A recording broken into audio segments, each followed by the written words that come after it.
क्या आप जानते हैं कि कभी-कभी एक साधारण लड़की का सामना सिर्फ इंसानों से नहीं, बल्कि सत्य के रहस्यमय रूप से भी हो जाता है? मीरा ने सोचा कि उसका जीवन एक सामान्य गांव की लड़की की तरह बीतेगा।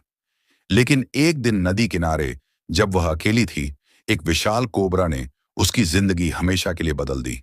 जो आगे हुआ, वह किसी ने भी कल्पना नहीं किया था। बहुत समय पहले हिमालय की तलहटी में बसे एक छोटे से गांव देवपुर में रहती थी मीरा। उसकी आंखों में मासूमियत और चेहरे पर एक शांत चमक थी। वह हर सुबह गांव के छोटे मंदिर में घंटा बजाती, खेतों में काम करती और शाम को नदी किनारे दीपक जलाती। एक दिन दोपहर की तपिश में मीरा नदी किनारे कपड़े धो रही थी। हवा हल्की सी चल रही थी, नीम के पेड़ सरसराते थे। अचानक झाड़ियों से एक विशाल कोबरा फुफकारता हुआ निकला। उसका फन फैल चुका था और आंखों में जैसे सोने की आग जल रही हो। मीरा डर से पीछे हट गई। उसका पांव फिसला और वह पानी में गिर पड़ी। लेकिन सांप ने उसे डसने की बजाय सिर्फ देखा। उसकी आंखों में ऐसा दर्द और अकेलापन था कि मीरा को समझ में आया, यह कोई साधारण नाग नहीं था। उस रात मीरा को नींद नहीं आई।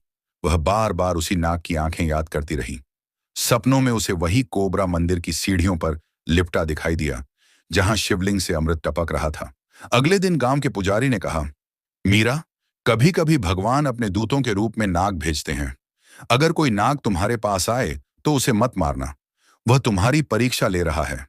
उस दिन से मीरा हर शाम नदी किनारे दूध का कटोरा रखती। धीरे धीरे नाग फिर आने लगा। वह उसकी ओर झुकता, फिर शांत बैठ जाता। मीरा उससे बातें करने लगी। तू रोज क्यों आता है? क्या चाहती है मुझसे?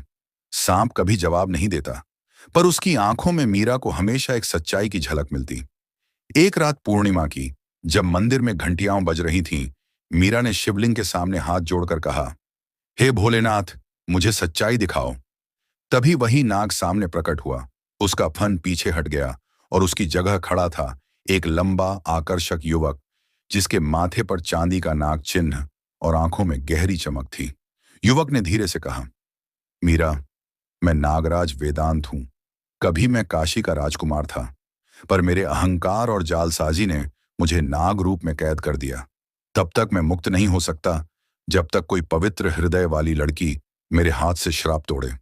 मीरा ने कांपते हुए कहा, अगर तू सच कह रहा है, मैं मदद करूंगी, तेरे रूप से नहीं, तेरे दिल से। उसने नागराज का हाथ थामा। तभी आकाश में बिजली कड़की, मंदिर में दीपक खुद ब खुद जल उठे और नागराज का श्राप टूट गया।